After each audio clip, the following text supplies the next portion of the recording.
Hi, I'm Deanna Joe, and welcome to my channel, Responsible Faith. Today I'd like to talk about complicated funerals and the eulogy that I didn't get to deliver in person. Now, people will leave apostolic and holiness type strict churches for a variety of reasons. They will leave over doctrinal differences, sometimes because of spiritual abuse. Some churches have such strict oppressive rules that people will leave and basically consider themselves backslidden, and then, maybe they have plans to come back later on. And then other people will leave to just leave faith entirely. And no matter your reason for leaving, it can complicate your life in more ways than you realize at the time, especially if your family is still a part of that group. Unless they were very loving and kind, which some are, your former church has the power to cast a dark shadow over key moments in your life. And many of these churches observe very unique rules, standards, doctrines, and they have a very evangelistic mindset, and they also consider most of the rest of Christianity to be unsaved. And so no matter your reason for leaving, you're either apostate in need of correction if you're still a believer, or you're a mission field. But either way, it can make walking into one of their churches a very stressful thing, depending on how aggressive and confrontational they are. So, some people will respond and say, well, okay, fine, just don't go back. It's not that hard. Walk out the door, never look back, and stop living in the past. But it's not quite that simple. The past doesn't exactly neatly stay in the past. And the faith communities that a lot of us left, because of their exclusivity and separation from everyone else, are often very close-knit and very involved in each other's lives. And frankly, in some cases, too involved. But some members are actually more loyal to their church family than they are their flesh and blood family. And in light of that dynamic, life happens. Bringing weddings, showers, wakes, funerals, birthday parties of elderly family members, and anniversary parties, things like that, which are commonly held at churches in these communities. And they often include the congregation. And so unless you want to completely divorce yourself from your entire family and not be a part of any future special events, as an ex-member, there will be times you'll find yourself in situations that force you back into that environment. And some situations are easier than others. It's probably easier to go to a wedding than it is to maybe deal with the dynamics of a funeral and a wake, surrounded by a group of people who don't approve of you. Loss carries various psychological impacts, and every culture has their own rituals and ceremonies to help loved ones come together and bond and process loss and grief. And our traditions help release some of the weight of sadness, depression, and anxiety that are all normal aspects of loss. Rituals like wakes and funerals are important to our healing. They comfort us with community so we don't feel so alone in our time of grief, and they give us opportunities to say our final goodbyes, and fondly remember and share special memories of our loved one. Like when your world has just changed, it's a time of love and connection, stability, and comfort. Now imagine that your rituals and ceremonies are set smack dab in the middle of a church where you were abused, or in a group of people who judge and feel hostile towards you.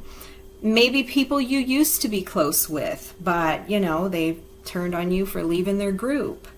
Imagine knowing you run the risk of people coming up to you in your grief-stricken state and critiquing aspects of your lifestyle, your clothing, your hair, your beliefs, maybe warning you to change your ways, maybe even manipulating the present situation by saying something like, All your grandpa ever wanted was for his grandkids to go to church.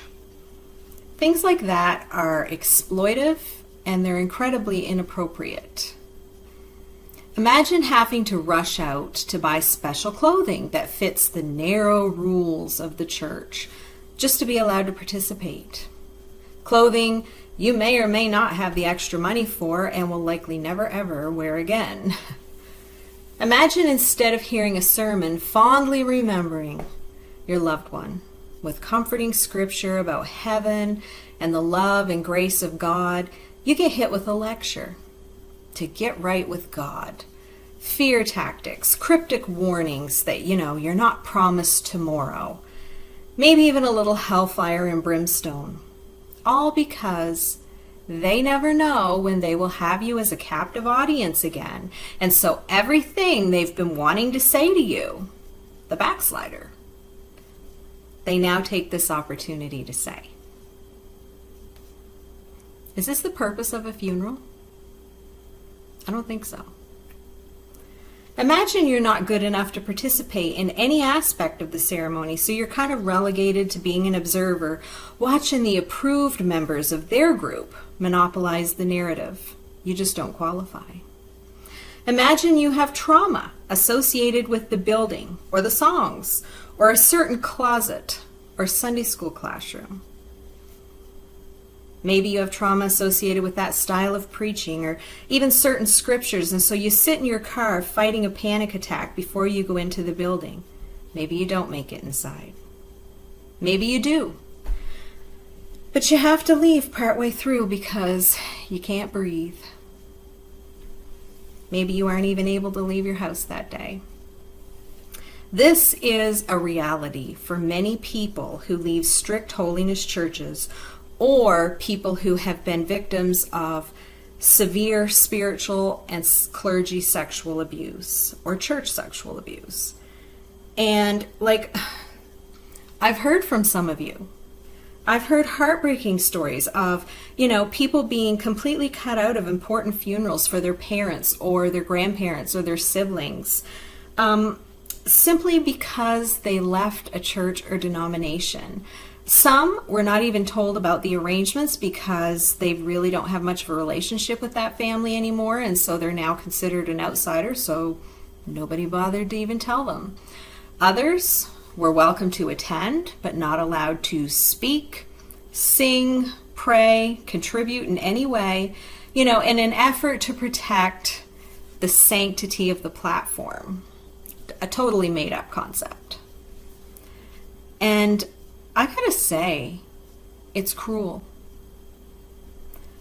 And it greatly affects a person's ability to gain closure, and in many cases would never have been the wishes of their deceased loved one. So if that was you, my heart goes out to you. I am so sorry. That was wrong. That should have never happened.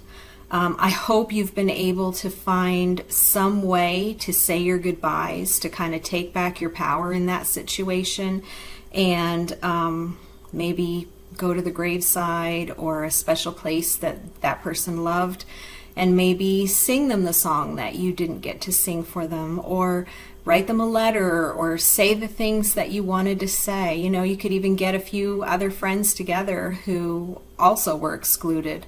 You could even make your own memorial service. I'm a big fan of taking control of things and doing what you need to do to heal and to gain the closure that you need.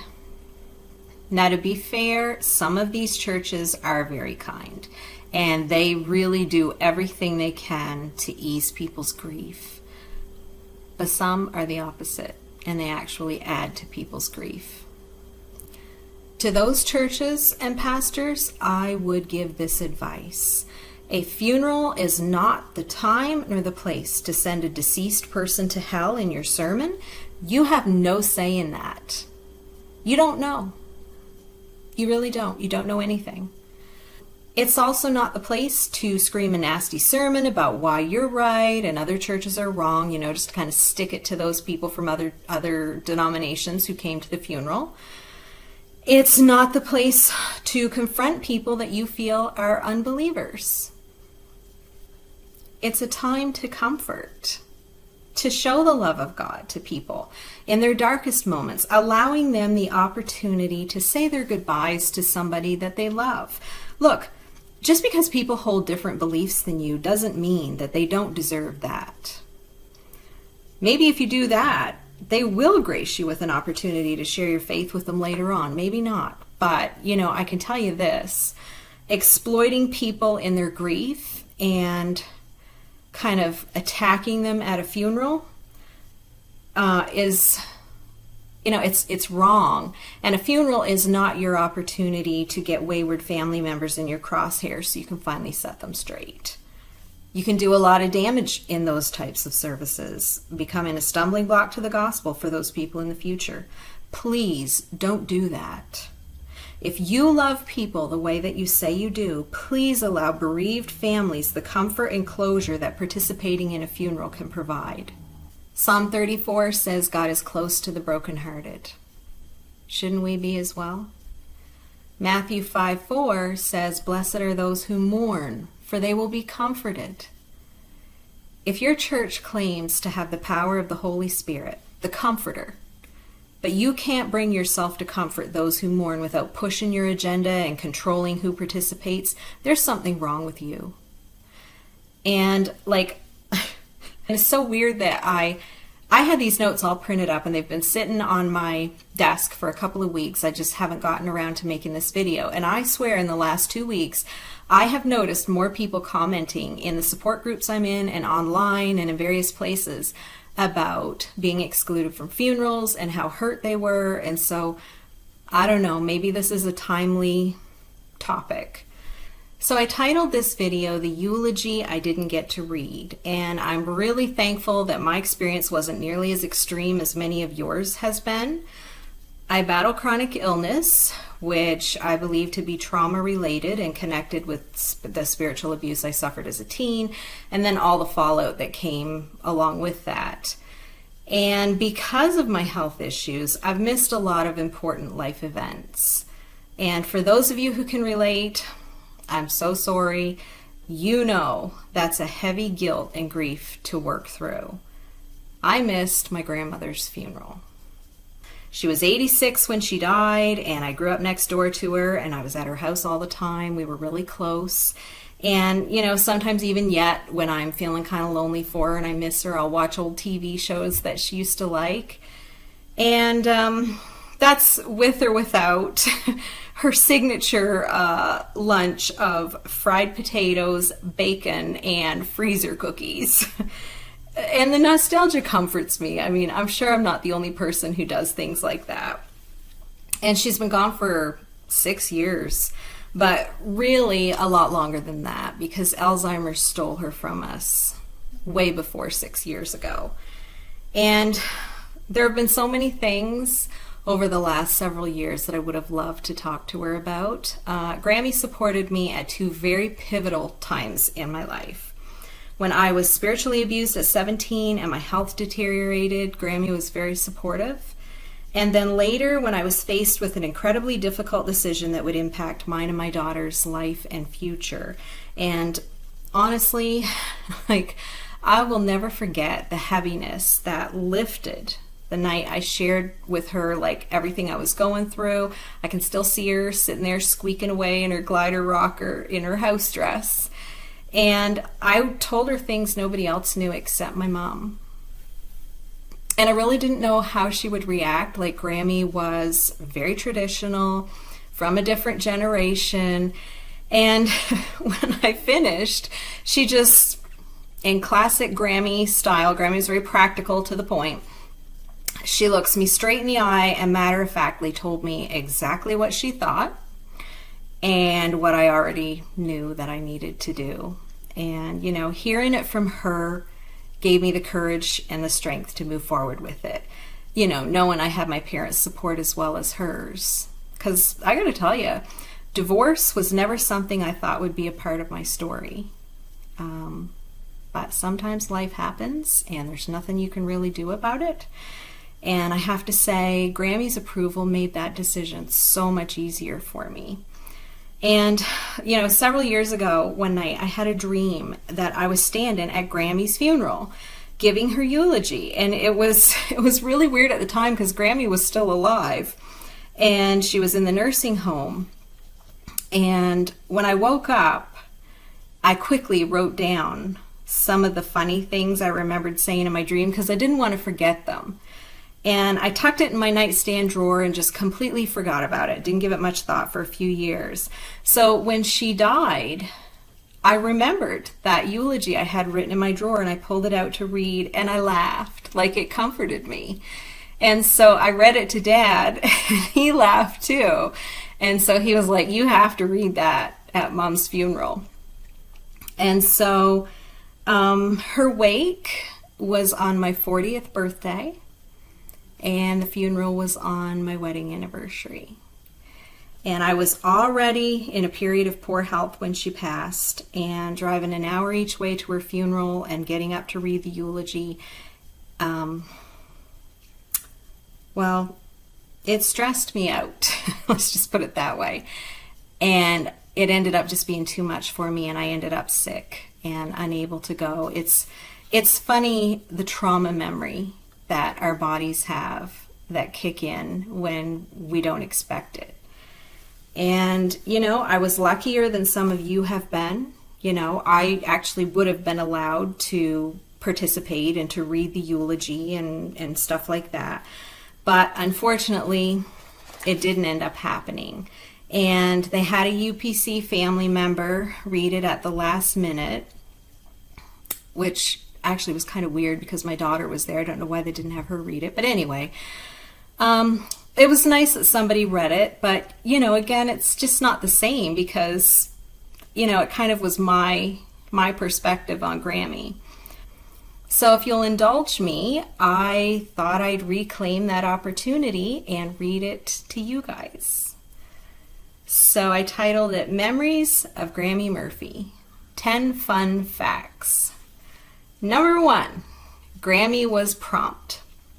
She was always early for everything, and if you were attending an evening service at the McNamee Pentecostal Church and you forgot your watch, just keep an eye on Grammy.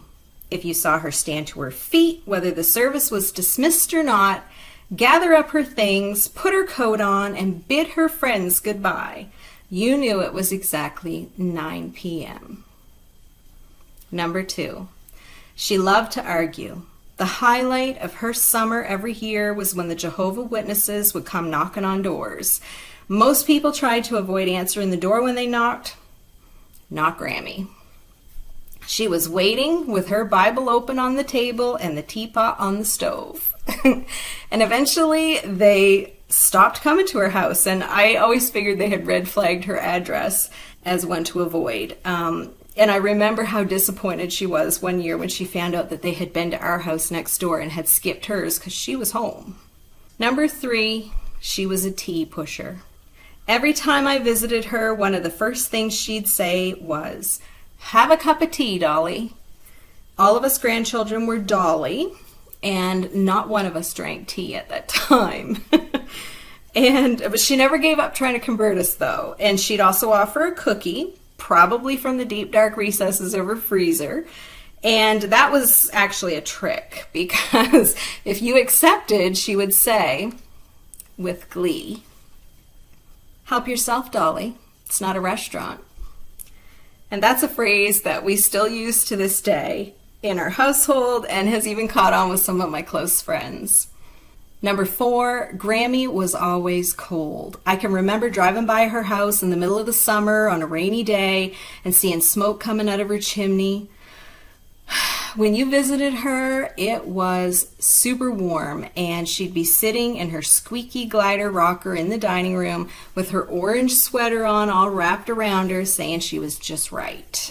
And in the winter, she would have her wood fire roaring to the point where you'd routinely have to open the door, stick your head out to catch a breath of air. And she, of course, was just right.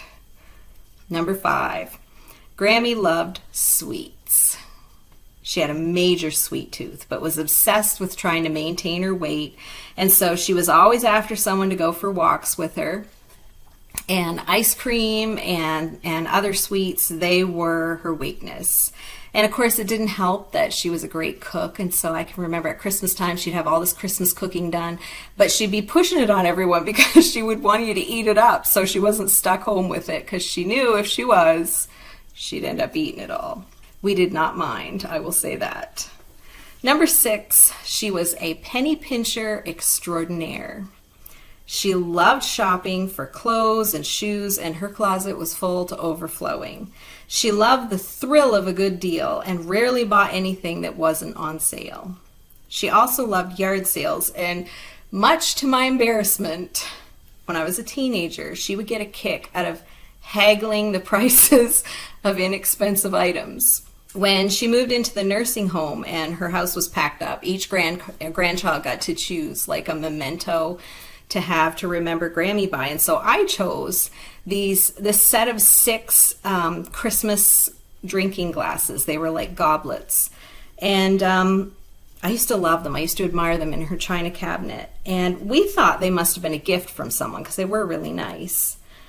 But we asked around everybody in the family. No one had a clue where they came from. And so I would be willing to bet they came from a yard sale. And I have spent a small fortune growing that set every time I see them on eBay or somewhere. And Grammy would have a fit if she knew how much that set of yard sale drinking glasses ended up costing me. But every time I set my Christmas table, I have to chuckle when I set those glasses out. She worked wonders with the amount of money she had, probably because she grew up in a time where people didn't have much and they didn't waste. And that is why it was almost impossible to get a fresh piece of paper out of her to write on. Anything I ever wrote down at Grammy's was written on the back of an old flyer or an old used envelope. Learning to make do at a young age was a gift that, with all of life's ups and downs, it served her well over the years. Number 7, Grammy was a hard worker. She kept her house spotless and tidy and her yard neat. When Grampy got sick with Parkinson's disease and couldn't work anymore, she worked hard to provide for them. One of her former tree planting co-workers recently commented that he remembered 2 things about her: that she thought the world of Grampy, and he said she was the best worker on the crew. She was in her 50s when she worked that job. Grammy was a good woman who did what needed to be done. She planted and harvested her own garden, she did her own sewing, canning, household painting, and her car was spotless inside and out. Grammy enjoyed being busy as she aged, and she used to tease us and say, "I'm as fit as a fiddle." And she also used to say, "I could work circles around you." And the truth was, she probably could have. Grammy was a strong woman. Number 8, Grammy had good advice to share. Here are some pieces of sound advice she gave me that I'll never forget. As long as bread is $1 a loaf, I'm not making it. Obviously, that was a few years ago. Be careful. The more you learn to do, the more people will expect you to do. I think that also applied to bread making, even though Grammy's bread was amazing. As a teenager, if you had boy problems, her advice was always the same. Dump him, Dolly, he's nothing but a bum. And I guess that advice went along with, there are plenty of fish in the sea, and boys are a dime a dozen. She was always on her side. Number 9, Grammy loved to entertain and had many friends. Every time you stopped in, she wanted you to stay longer. It didn't matter how late it was, how tired she was. If she could barely hold her eyes open, she would say, "Oh, lots of time yet, Dolly." She loved her family, and I think secretly each one of us grandchildren thought we were her favorite. She was also very social and always had a lot of friends, most of whom have passed on. She especially missed Almeda and Amy when they went home to be with the Lord. She also missed Chink. And I would imagine they, along with Grampy, her sister Elaine, and her brother Wallace, were part of Grammy's homecoming. And, I can almost hear her and Elaine laughing. She had an amazing laugh, and they had the same laugh. And number 10, Grammy loved the Lord. She had the power of the gospel change her life when she was young, and she was never the same. If you went to her house, the Bible was probably on the table, and she was always game for a good biblical discussion. The more controversial, the better. And, you know, she prayed and she read her Bible regularly, and she left a legacy of faith that passed down through her children, grandchildren, and great-grandchildren. She was a family matriarch who was not just a Christian, but who was passionate about the things of God. You won't have to talk very long to some of our family members before you realize that her passion for God was passed down too. And toward the end of her life, when Alzheimer's had kind of taken over and she was in the nursing home, she had this moment where she looked at Dad and she said, "Let me die the death of the righteous." And now that she's gone, we look back over her life and we know that's exactly what she did.